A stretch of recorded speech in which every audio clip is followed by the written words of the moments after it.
할렐루야. 창세기 21장 22절부터 끝절 34절까지 말씀을 읽고 은혜 나누도록 하겠습니다. 그때에 아비멜렉과 그 군대 장관 비골이 아브람에게 말하여 이르되 네가 무슨 일을 하든지 하나님이 너와 함께 계시도다. 그런즉 너는 나와 내 아들과 내 손자에게 거짓되이 행하지 아니하기를 이제 여기서 하나님을 가리켜 내게 맹세하라. 내가 네게 후대한 대로 너도 나와 내가 머무는 이 땅에 행할 것이니라. 아브라함이 이르되 내가 맹세하리라 하고 아브라함의 종들이 아브라함의 우물을 빼앗은 일에 관하여 아브라함이 아비멜렉을 책망하매 아비멜렉이 이르되 누가 그리하였는지 내가 알지 못하노라. 너도 내게 알리지 아니하였고 나도 듣지 못하였더니 오늘에야 들었노라. 아브라함이 양과 소를 가져다가 아비멜렉에게 주고 두 사람이 서로 언약을 세우니라. 아브라함이 7 암양 새끼를 따로 놓으니 아비멜렉이 아브라함에게 이르되 이 7 암양 새끼를 따로 놓음은 어찌미냐. 아브라함이 이르되 너는 내 손에서 이 암양 새끼 7을 받아 내가 이 우물 판 증거를 삼으라 하고 두 사람이 거기서 서로 맹세하였으므로 그곳을 브엘세바라 이름하였더라. 그들이 브엘세바에서 언약을 세우매 아비멜렉과 그 군대 장관 비골은 떠나 블레셋 사람의 땅으로 돌아갔고 아브라함은 브엘세바에 에셀 나무를 심고 거기서 영원하신 여호와의 이름을 불렀으며 그가 블레셋 사람의 땅에서 여러 날을 지냈더라. 아멘. 예, 감사합니다. 이 브엘세바 주변에서 아브라함이 꽤 오래 삽니다. 그리고 이삭이 출생을 하고 이삭이 어린 시절을 보낸 곳도 결국은 이제 브엘세바 주변이었죠. 자, 오늘 말씀에 보면 아비멜렉과 비골이 찾아옵니다. 아비멜렉은 앞전에 20장에서 한번 소개가 되었었죠. 그때 당시는 아직 블레셋 족속이 저 갑돌에서 이 블레셋 사람들의 땅이라고 불리워지는 이쪽 땅으로 이주하기 전이었습니다. 그럼에도 불구하고 사람들이 살기 괜찮은 곳이었기 때문에 꽤 많은 사람들이 모여 살았고 그곳을 지도하는 지도자의 이름이 바로 아비멜렉이었던 것이죠. 그 아비멜렉은 하나님을 두려워하기는 했지만 하나님께서 꿈 중에 찾아왔을 때 주여라고 부를 수 있었고 하나님의 말씀을 경청했고 순종할 수 있는 사람이었지만 그러나 하나님의 선택받은 자는 아니었습니다. 그러나 하나님께 온전히 속해서 하나님께서 이루시는 구속의 큰 그림에 아주 중요하게 참여하는 인물은 아니었습니다. 어떻게 보면 그 언저리에 있었던 사람이고 어찌되었거나 이방인이었습니다. 여호와의 총회에는 절대로 들어올 수 없을 뿐 아니라 하나님께 대한 소식도 둔할 수밖에 없는 그런 입장이었죠. 그런데 성경에는 믿는 사람들만 등장하는 것이 아니고 믿는 사람들이 했던 말들만 기록된 것이 아니고 이방인들도 많이 등장을 하며 그 이방인들이 한 말도 많이 기록되고 있습니다. 그 이방인들이 하나님께 대하여 잘 모르는 하나님께 대하여 둔감할 수밖에 없는 그런 이방인들이 이야 하나님은 살아계시다. 너희가 믿는 하나님이 최고신이다. 능력이 탁월하시다. 이렇게 하나님을 찬양하고 칭찬하는 모습은 믿는 우리들에게 신선한 충격을 줍니다. 야, 여호와 하나님은 우리 믿는 자들에게만 대단하신 분이 아니고 저 믿지 않는 자들도 그 존재를 인정할 수밖에 없으며 그 능력을 찬양할 수밖에 없는 탁월하신 분이시구나 라는 것들을 느낍니다. 그래서 우리도 하나님을 찬양하고 믿는 자들이 하나님을 찬양하는 것도 기록하면서 함께 하나님을 찬양하는 마음을 먹게 되는데 특히 이방 사람들의 입에서 하나님을 찬양하는 말을 들으면 더 기분이 좋고 더 하나님께 큰 영광을 돌리게 된다는 것을 느끼게 됩니다. 다니엘 말씀을 보면 다니엘 시대는 유다가 멸망한 시대죠. 하나님의 백성이라고는 하지만 하나님께서 주셨던 땅을 잃어버리고 성전도 무너지고 정말 부끄러워서 내가 자랑스러운 하나님의 백성이다라고 말하기 부끄러운 그런 시기였음에도 불구하고 하나님께서는 여전히 살아계시고 하나님의 인류를 구원하시려는 구속의 역사는 여전히 진행되고 있었습니다. 그때 비록 바벨론에서 포로나 마찬가지의 신세였지만 몇몇 사람들은 고위 공직자로 승승장구하고 있었고 그들을 통해서 하나님이 드러나기도 했었습니다.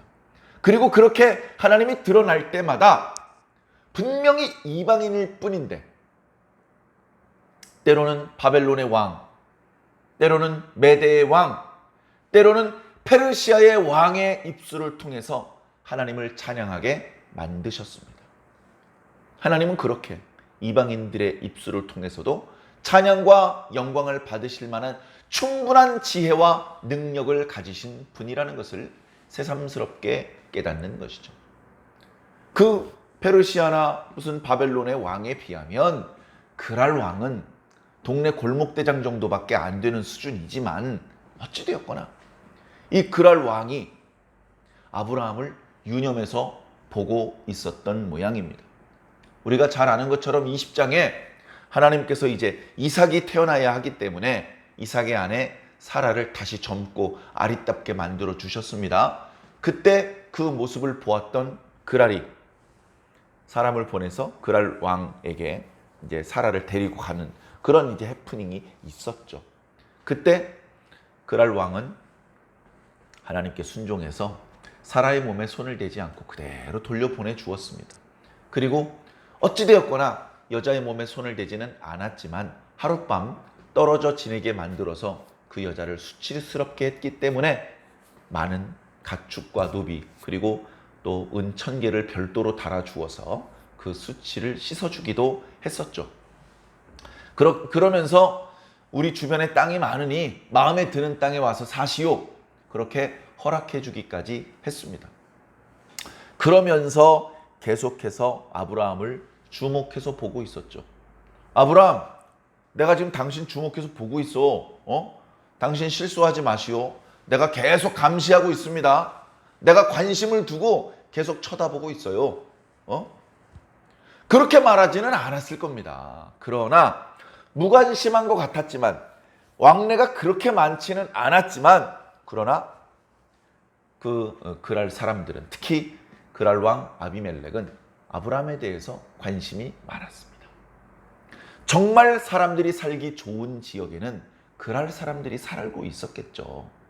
아브라함에게 여기 땅 넓으니까 마음에 드는 땅에 얼마든지 와서 살아도 된다고는 했지만 그랄 사람들이 살고 있는 그 주변을 벗어나면 사실은 사람이 살기 적당하지 않은 땅입니다. 가축들을 기르기 적당하지 않은 땅입니다. 그래서 보통 목동들이 잠깐 지나가기는 해도 몇 년씩 거기에 장막을 치고 들어와 살지 못하는 땅이었던 것이죠. 그런데 웬일입니까? 아브라함은 지나가는 사람이 아니었습니다. 그 땅에서 꽤 오랫동안 삽니다. 그리고 들리는 소문이 아브라함이 기르는 양들의 숫자가 점점점 늘어난다. 아브라함의 양들을 관리하는 목자들의 숫자가 점점점 많아지고 있다. 몇 명이나 돼? 500명도 넘는 것 같은데요. 몇 명이나 돼? 거의 1000명은 되는 것 같은데요. 야, 그러면 우리 군대 숫자랑 비슷하잖아. 뭔가 아브라함이 도무지 그렇게 부흥하기 어려운 곳에서 부흥하는 모습을 보면서 어쩌면 위협을 느꼈을지도 모릅니다.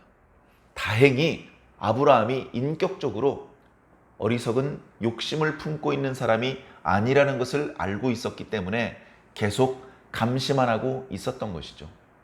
그러더니 오늘 말씀에 보니까 드디어 아비멜렉이 아브라함을 찾아옵니다. 예전에는 아브라함이 아비멜렉을 찾아가는 상황이었죠. 지금은 아비멜렉 스스로 변방까지 나와서 아브라함을 만나고 있습니다. 그러다 보니 혼자 올 수 없어서 군대 장관 비골이라고 하는 사람을 데리고 왔습니다. 이 군대 장관 비골은 당연히 혼자 오지 않았겠죠. 왕이 꽤 멀리 변방까지 나왔기 때문에 왕을 경호하고 호위하는 무사들을 10수명은 데리고 나왔을 것입니다. 그렇게 이제 함께 왔죠. 와가지고 첫 마디가 뭡니까? 첫 마디가 여기 말씀에 내가 당신을 쭉 지켜봤는데 이런 표현은 생략되었지만 그 표현이 사실은 포함되어 있는 그런 표현의 이야기를 하고 있는 것이죠. 내가 보니까 당신은 무슨 일을 하든지 하나님께서 당신과 함께 하신다. 하나님께서 당신이 하는 모든 일에 복을 주고 계신다. 그러지 않고서야 이 비도 내리지 않는 척박한 곳에 어쩌면 그렇게 쉽게 우물을 발견하고 어쩌면 기르던 양떼들이 그렇게 살이 토실토실하게 오르며 그 마리수가 급격하게 증가할 수 있단 말인가? 당신의 하나님이 늘 함께 하시면서 당신에게 복을 주고 계신다. 당신은 신의 가호가 함께하고 있는 사람이다. 라고 칭찬해 줍니다. 이 칭찬은 부러움도 포함되어 있고 아브라함의 하나님을 찬양하는 내용도 포함되어 있습니다. 그러면서 이제 아브라함이 경계하지 않으면 안 되는 위협적인 존재라고 하는 그런 경계하는 마음도 포함되어 있는 그런 표현입니다. 자, 이제 당신이 이렇게 내 땅 모퉁이에서 이렇게 부흥했으니 세력이 커졌으니 이제 우리 사이에 평화의 약조를 맺자. 당신은 절대로 나와 내 아들과 내 손자들한테 거짓되게 해서는 안 된다. 지금까지 정직하게 진실되게 그렇게 내가 너를 대해주었고 너도 나를 지금까지 잘 대해주었다. 지금까지 잘 지냈다. 아무 문제 없었다. 네가 이렇게 여기서 세력이 확장되는 동안 우리가 방해하지 않았다. 내가 너한테 그래 잘해 주었지 않느냐. 뒤에 보면 내가 너에게 후대해 주었지 않느냐. 그러니 너도 나를 후대해 주어라. 너희 세력이 지금보다 더 커지더라도 우리 자손들을 괴롭힐 생각하지 말아달라. 이런 이야기를 하는 겁니다. 좋게 말해서 평화의 약조를 맺으러 온 거예요. 서로 공격하지 말자. 서로 사이좋게 지내자. 서로 형제처럼 지내자. 서로 어려운 일 있으면 도와주면서 지내자. 이런 이야기를 하고 있는 겁니다. 그러니 이 일에 대해서 너는 너에게 복을 주고 계신 네 하나님의 이름으로 맹세하라. 그렇게 얘기를 합니다. 아브라함이 맹세하겠다. 나는 추워도 나쁜 마음을 먹지 않았다. 너희들의 땅과 너희들의 소유에 대해서는 욕심이 없다. 네가 말한 대로 우리는 계속 이쪽에서만 살 것이고 너희들과 다투지 않을 것이고 너희들을 속이지 않을 것이고 너희들을 공격하지 않을 것이고 오히려 도와줄 것이다. 그것을 내가 맹세한다라고 이야기를 합니다. 그러면서 중요한 언약을 체결하는 그런 자리이기 때문에 일전에 네 종들이 내 우물을 부당하게 빼앗아간 적이 있었다. 이건 정말로 부당하다. 네가 다른 일은 나에게 후대했지만 그러나 이 일은 부당하기 때문에 앞으로는 이런 일이 없었으면 좋겠다라고 이야기를 합니다. 할 말을 해야 되는 것이죠. 그랬더니 아비멜렉이 상당히 당황을 하는 기색입니다. 야, 이거 평화의 약조를 맺으려다가 오히려 실갱이가 붙나? 하면서 쩔쩔매면서 대답을 하는 것이 그런 일이 있었나? 나는 전혀 몰랐다. 그런 일이 있었으면 나한테 얘기를 했었어야지. 너도 나한테 얘기를 하지 않았지 않느냐? 아브라함이 당당하게 법적인 보호를 요구할 수 있는 입장이 아니었잖아요. 외부에서 온 사람이었잖아요. 온 지 얼마 안 됐잖아요.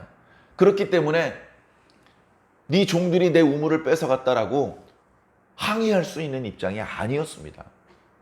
그래서 말을 안 하고 있었을 뿐인데 난 네가 말을 안 해서 몰랐을 뿐이다. 나 오늘 처음 알았다. 이제 그렇게 변명을 하는 것이죠. 그러나 이제 그 말 속에는 앞으로는 그런 일이 없도록 하겠다라는 말이 포함되어 있는 것입니다. 자, 그렇게 해서 언약을 체결합니다. 언약의 예물로서 아브라함이 소와 양을 끌고 왔습니다. 어떤 방법으로 언약을 체결했는지까지 자세히 나와 있지는 않습니다만 일전에 하나님과 아브라함 사이에 언약을 체결했던 것들을 우리는 알고 있습니다. 창세기 15장 뒷부분에 나오는 것이죠. 짐승들을 쪼갭니다. 좌우로 쪼개가지고 양쪽으로 쭉 늘여놓죠. 그리고 언약의 당사자들이 언약을 선포하고 그 사이를 지나갑니다. 그 의미는 언약을 어겼을 경우에 여기 있는 짐승들처럼 당신이 나를 쪼개도 좋습니다. 그런 의미죠. 목숨을 걸고 약조를 지키겠다는 의미입니다. 그런 방법으로 언약을 체결했는지 또 다른 방법이었는지는 알 수 없습니다만 예물을 주고 좋게 평화의 언약이 이제 체결이 되었죠.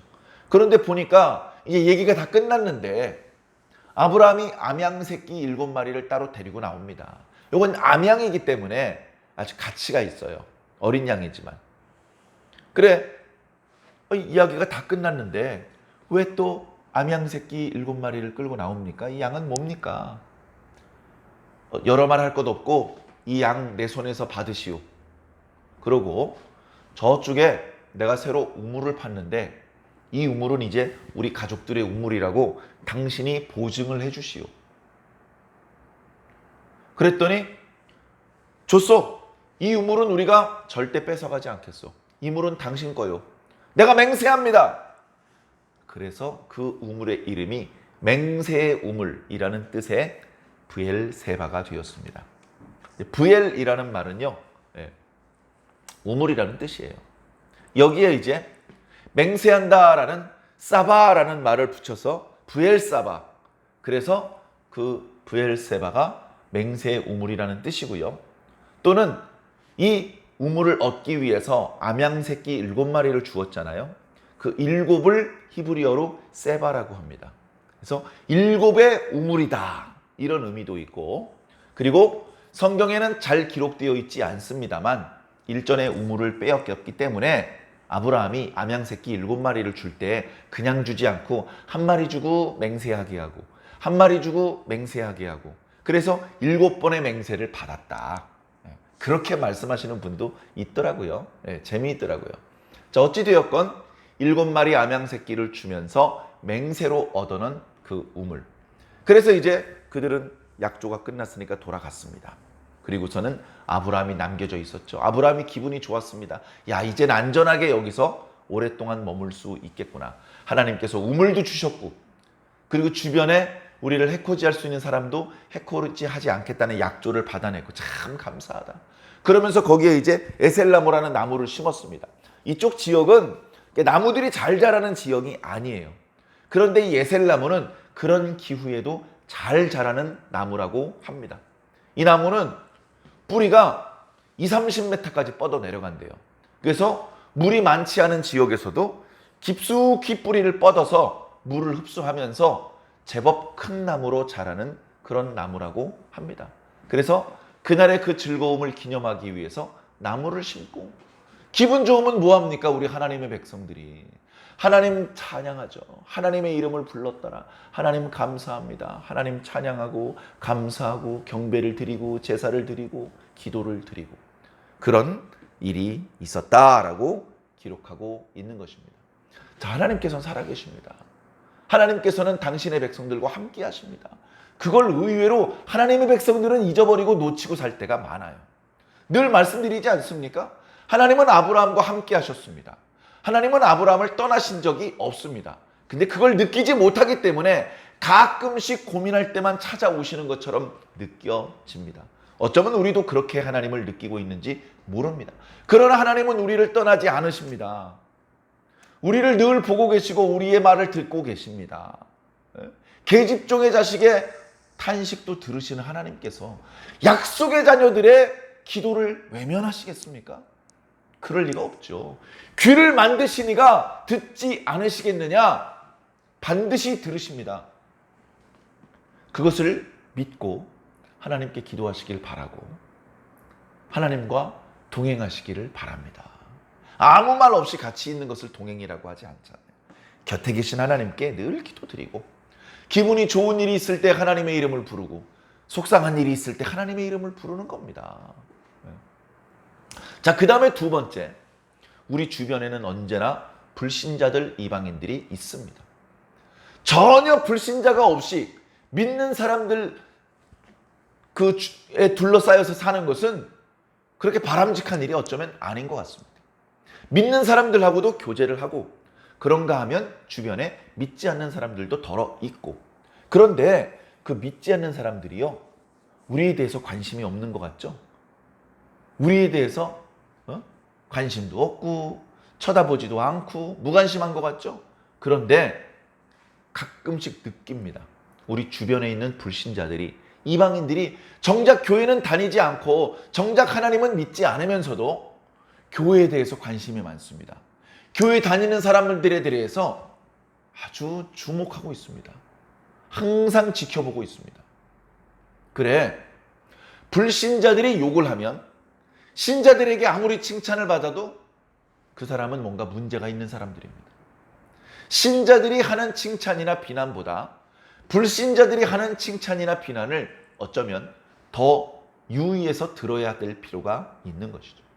그래서 우리는요, 사도 바울께서 말씀하신 것처럼 불신자들에게조차 선한 증거를 얻어야 됩니다. 내가 교회는 안 가지만 김 목사 괜찮은 사람이야. 내가 교회는 안 다니지만 교회 다닐 거면 완주중앙교회로 다녀야 돼. 내가 뭐 잘 모르지만 예수님은 괜찮은 분인 것 같아. 어떻게 그렇게 알아요? 아니, 저 완주중앙교회 다니는 그 교인들을 보니까 다 괜찮은 사람들이더라고. 그런 거 보면 예수님도 괜찮은 분 아니겠어? 이런 증거를 얻으면서 살 수 있어야 된다는 겁니다. 믿는 사람들한테는 잘 보이고, 믿는 사람들한테는 칭찬받고, 믿지 않는 사람들한테 함부로 행동을 해서 그들에게 욕을 먹는다면 그가 어찌 하나님 백성다운 하나님의 백성이라 할 수 있겠습니까? 그들을 의식해서 그들 앞에서 잘하는 척하는 그 외식적인 사람이 되면 안 되겠지만, 그러나 우리는 하나님 앞에, 믿는 자와 불신자 앞에 부끄럽지 않게 항상 정직하고 성실한 하나님의 백성의 모습으로 살아야 할 줄로 믿습니다. 그런 방법으로 하나님께 더 큰 영광을 돌려드리시기를 예수님 이름으로 간절히 축원합니다.